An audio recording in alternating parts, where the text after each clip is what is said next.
오늘 아침 뉴스 연구소.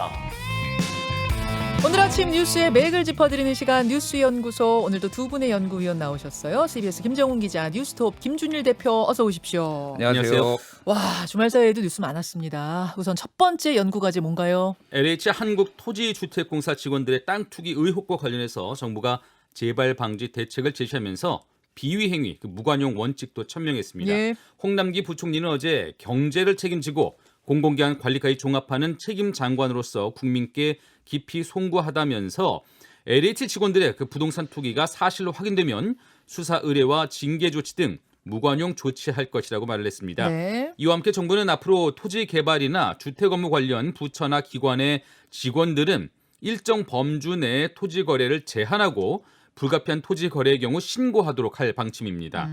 또 부동산 등록제 등 상시적 감시 체제의 도입도 검토하기로 했습니다. 한편 일각에서 신도시 지정 철회 주장까지 나오는 데 대해서는 네네.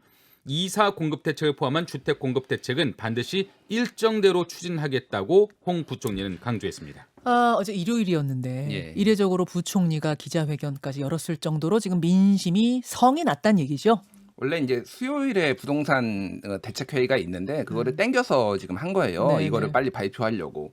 그래서 내용을 보면 어찌 됐든 각종 대책을 마련하겠다. 예. 그래서 부동산 등록제, 부처 기관 직원 토지 거래 제한 이런 건데 이거는 미래의 일입니다. 그러니까 지금 당장 이거 어떻게 할 거냐, 당장 조사하고 수사할 거냐에 대해서는 내용이 사실 별게 없었어요.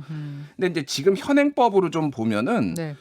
공공주택 특별법에 따르면은 이 정보를 누설할 경우에 공기업 직원이 네. 5년 이하 징역이나 5천만 원 이하의 벌금이거든요. 어, 근데 이제 이거를 토지를 몰수한다 이런 내용이 전혀 없습니다. 환수 조치에는 포함이 안 되죠. 환수 조치는 포함이 없어요. 그러니까 아마 하면은 이제 벌금 5천만 원 이하로 낼 가능성이 매우 높고 실제 최근 10년간 LH에서 비밀 누설 금지 이걸로 적발된 사례가 한 건도 없습니다. 하하. 그리고 게다가 지금 LH 직원 13명이 예. 2015년 이후에 이런 관련 부서, 신도시 관련 부서에서 근무를 한 적이 없는 거예요. 그러면 미공개 정보로 이렇게 했는지 여부도 판단하기가 쉽지 않다. 증거 찾기가 쉽지 증거 찾기가 않군요. 정말로 이게 그러니까 관련 부서에서 안 했다라고 이제 강하게 주장을 한다라고 하면은 예. 이제 이런 난맥상들이 있는 거죠. 그러면은 지금까지 벌어진 것에 대해서는 조사해도 덮고 넘어갈 수밖에 없는 상황이 될 가능성이 크고 예. 앞으로의 것 재발 방지책 정도가 최선이냐? 이제 국민들은 묻게 되겠군요. 그러면 이제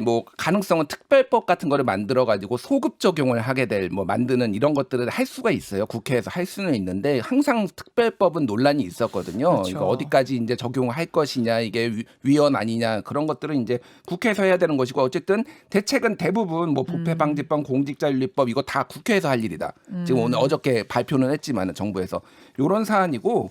그래가지고 어제 이제 윤석열 전 검찰총장이 등장을 했습니다. 그러니까 지금 이제 지금까지 벌인 것들은 어떻게 할 것이냐라는 물음 앞에 정부가 내놓은 건 합동조사단이잖아요. 예. 거기에 보면 행안부, 국무조정실, 인천시, 경기도 이런 부서들이 국토부까지 총동원된 것이던데 과연 그 합동조사로 되겠냐라는 물음이 있을 즈음에 윤석열 전 총장이 뭐라 그런 거예요? 언론 인터뷰를 했는데 예. 이 LH 이 투기 의혹과 관련해서 예. 자체 조사로 지금 시간 끌고 증거를 인멸할 게 아니라 바로 지금 수사를 해야 된다. 검찰 수사 지금 바로 들어가야 된다. 근데 이렇게 검찰은 얘기를 했어요. 수사권 없잖아요. 거기에 대해서. 지금 상황에서는 국토부 자체 조사 그런 다음에 이거를 경찰에 넘긴다라는 거거든요. 그래서 검찰과 감사원은 사실상 빠져 있습니다. 네. 근데 지금 제일 잘하는 게 감사원하고 검찰인데 왜 지금 빠져 있느냐? 이렇게 되면 부패 완판된다. 그 전에 얘기했던 이렇게 LH 이 정부 대책에 대해서 강하게 비판을 하면서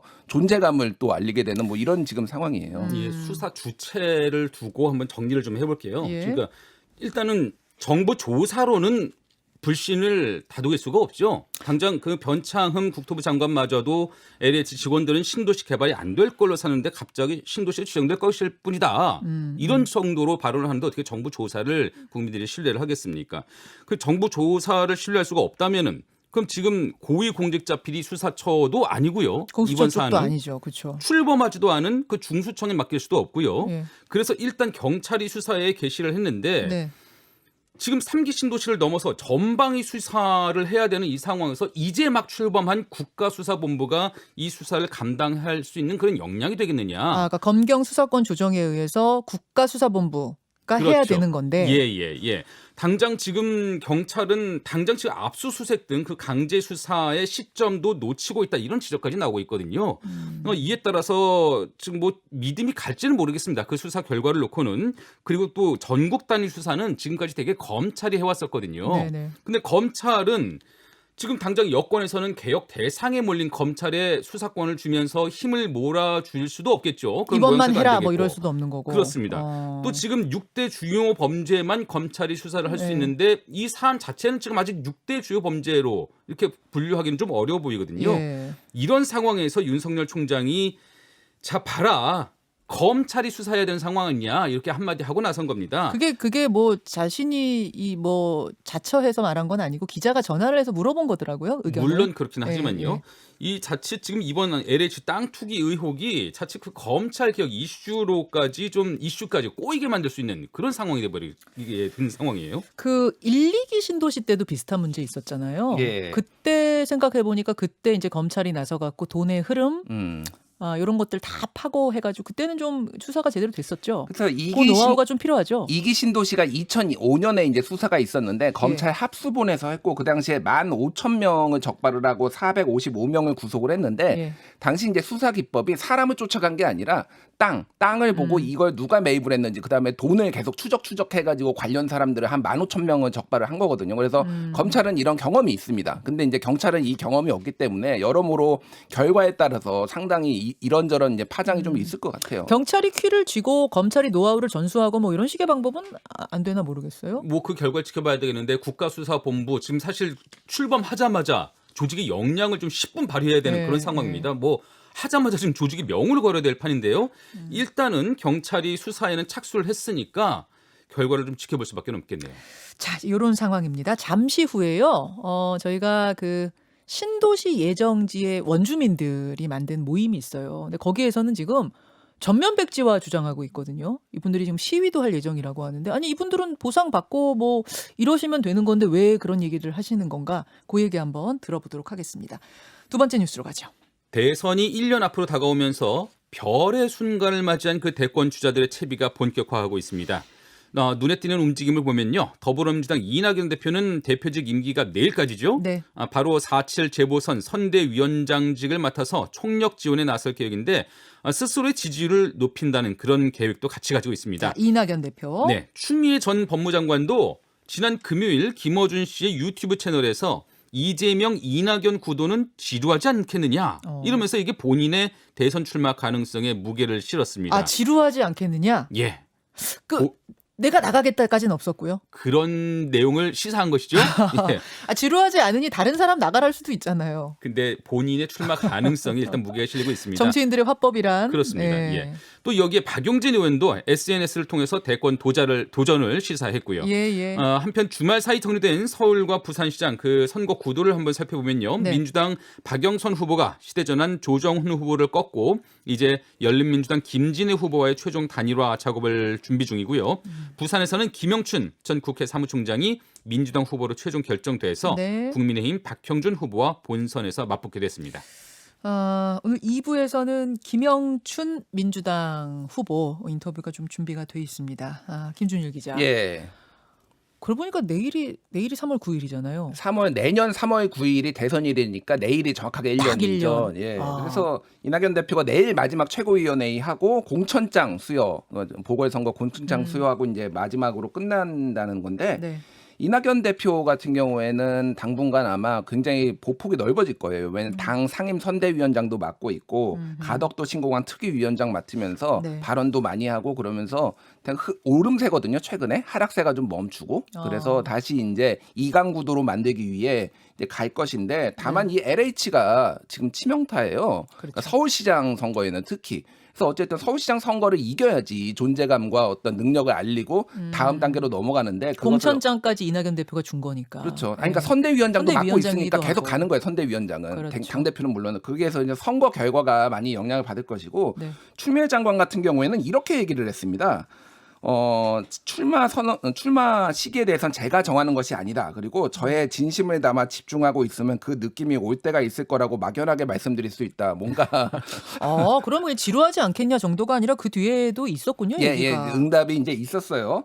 그래서 사실상 출마 선언이라고 보고 결국은 그거죠. 친문 뭐 이제 핵심 뭐 친문 진영의 지지를 받겠다라는 건데 그거는 윤석열을 잡을 사람은 나 아니냐. 내가 한번 해보지 않았냐. 뭐 이런 식의 이제 프레임을 가지고 이제 도전장을 내민 도전장을 내밀 가능성이 있다라는 거죠. 그러니까. 근데 김준일 기자 볼 때는 사실상 출마 선언이라고 보세요. 이건 출마 선언이죠. 사실상. 이건 출마 선언이라고 봐야 됩니다. 그래서 어쨌든 지금 이낙연 대표가 소위 말하는 정통 친문은 아니기 때문에 그 외에 많은 사람들의 이름이 계속 거론되고 있잖아요. 김경수, 뭐 유시민, 뭐 임종석, 네, 기타 등등. 그래서 그 중에 한 명이고 어쨌든 3, 4위권이거든요. 지금 민주당 내부에서는. 그러니까 뭐 도전을 할 것이고 박용진 의원 같은 경우에는 최근에 보폭을 굉장히 넓히고 있어요. 그래서 김세연 의원하고 우석훈 88만 원 세대 우석훈 박사하고 함께 리셋 대한민국 최근에 책을 내고 그래서 불공정 불평등에 대항하는 용기 있는 대통령이 되겠다 이렇게 얘기를 했어요. 그래서 70년대 기술론으로 차기, 그러니까 내년이 아니라 2027년 이후를 노리는 그런 이제 흐름을 봐야 되겠죠. 이번 대선에 출마하는 이번 거고. 대선은 출마를 하는 하고요. 거고요. 그리고 박용진 의원이 지금 주목하고 있는 사안들을 보면 독특해요. 현대차 리콜 문제라든지 공매도 문제라든지 주류 흐름에서 놓치기 쉽지만 많은 사람들이 분노하고 있는 지점들, 관심 갖고 있는 지점들에 함께 관심을 가져주는 모습을 보이더라고요. 이런 모습들이 공감을 좀 사고 있는 것 같습니다. 그러니까 5년 뒤에는 민생이라는 거예요. 그러니까 이제 적폐청산은 이제 어느 정도 끝나고. 그래요. 여기에 뭐 정세균 총리도 재보선 후에는 대선 레이스에 참여할 것이라는 그 전망이 나오고 있는데요. 지금 뭐 여권 주자들 쭉 언급을 좀 해봤는데 대선이 이제 366일 남았는데 사실 여권의 대권 시기는 그보다 훨씬 더 빨라요. 당원 당규에 따르면은 9월 9일에 이제 후보를 결정을 해야 되는 거거든요. 민주당은요. 6개월 남았습니다. 6개월 잠깐만요. 정리 한번 해볼게요. 그러니까 민주당은 대선 후보를 9월까지 뽑아야 되는 거고 당원 당규에 따라. 저쪽 국민의힘은 11월까지죠. 11월 9일입니다. 까지 뽑아야 되고. 6개월 전이고 거기는 좀 뒤로 미뤄서 11월 9일이고. 그래서 민주당도 우리도 좀 늦추자. 계속 뭐 이런 얘기들 그쪽에서도 하고 있더라고요. 그 사이 지금 변수들이 많거든요. 지금 코로나19도 있고 재보선 결과도 있고 경제 회복도 문제도 있고 지금 LH 땅 투기 의혹을 비롯한 부동산 그 정책 실효성 문제도 있고 이런 것들이 좀 정리되는 그 가다가 잡아가는 그 모양새를 좀 보면서 그러면서 이제 최종 경쟁률이 있는 후보를 갖춰야 되는 것 아니냐. 이런 일부 후보들의 생각이 있긴 한데 지금 근데 뭐 선두권을 달리고 있는 이재명 경기도지사 같은 경우에는 그걸 용납을 하겠습니까? 그래서 이 문제를 두고는 내부에서 글쎄요 뭐 논란이 한번 본격적으로 일진 한번 지켜봐야 되겠네요. 아니 근데 뭐 지금 이제 LH 부동산 문제라든지 이런 거 저런 거 다 정리된 다음에 뽑자라는 것도 뭐 하나의 이유지만 또 말하자면 김경수 지사라든지 친문의 후보군들이 아직 정리가 확실하게 안 된 상태에서 9월에 대선 주자를 뽑는 게 맞느냐라는 이래서 연기론을 얘기하는 분들도 있더라고요. 민주당 안에는. 그렇죠. 그런 흐름도 다양한 있죠. 뭐 스탠스들이 있죠. 하지만 지금 두각을 나타내는 후보 측에서 그걸 과연 용납하겠느냐 또 이 문제가 남는 거고 여기도 여러분들 관전 포인트입니다. 자, 세 번째로 가죠. 정부의 사회적 거리두기 개편안의 갑론을박이 이어지네요. 지난 금요일 발표한 거리두기 개편안은 현재 5단계 체계를 4단계로 바꾸고 각 단계별로 사적 모임 제한 인원을 달리한다는 내용입니다. 1단계는 제한이 없고요. 2단계에서는 8인까지 모일 수 있습니다. 3단계에서는 모임 가능 인원이 4인 이하로 제한되고 유흥시설 등은 밤 9시까지만 영업할 수 있습니다. 4단계에서는 아예 오후 6시 이후 2명까지만 모일 수 있다고 하고요. 다중이용시설의 경우 집합 금지를 강제하기보다 자율적 방역 책임을 지우는데 방역 수칙을 위반하면 과태료 부과와 별도로 즉시 2주간 집합 금지 명령을 받을 수 있고요. 특히 집단 감염 발생 없을 경우에는 각종 보상에서도 제외됩니다. 아직 논의 중인 이런 개편안에 대해서 일각에서는 방역에 구멍이 날 수 있다 이런 우려를 내놓는가 하면 자영업자들에게는 여전히 더 가혹한 조치다 이런 주장도 나오고 있습니다. 그러니까 개편안이 나온 거죠? 그렇습니다. 언제 시행할지는 모르고 이제 시행 안이 이렇다는 시점도 거죠? 아직 정해지는 건 아닙니다. 저는 제일 관심 가는 게 2단계인데 왜냐하면 지금 수도권이 2단계니까요. 2단계에서는 8인까지 모일 수 있도록 하네요. 큰 변화가 있는 건데 자 김준일 기자.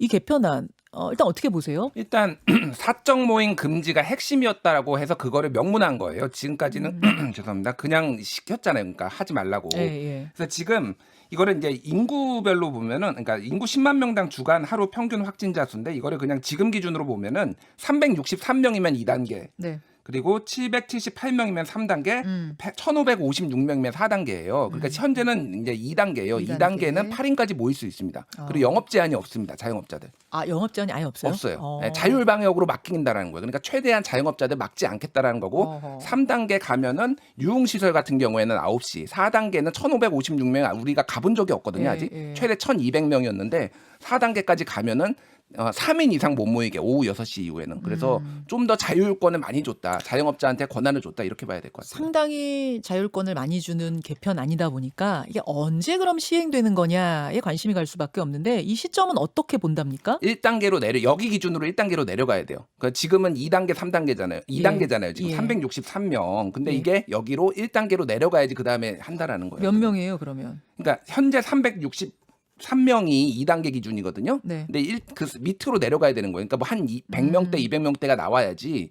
그래야지 이거를 적용을 한다는 겁니다. 그러니까 여러분 개편안은 나왔지만 아직 시점에 대해서는 불분명한 상황이라는 거 여기까지 정리해드리죠. 두 분 수고하셨습니다. 감사합니다. 김현정의 뉴스쇼는 청취자 여러분의 참여로 이루어집니다. 트위터, 페이스북, 레인보우 게시판, 그리고 단문 50원, 장문 100원의 유료 문자 샵 1212, 우물정 1212 통해 참여하실 수 있습니다. 김현정의 뉴스쇼 여러분과 함께 만듭니다.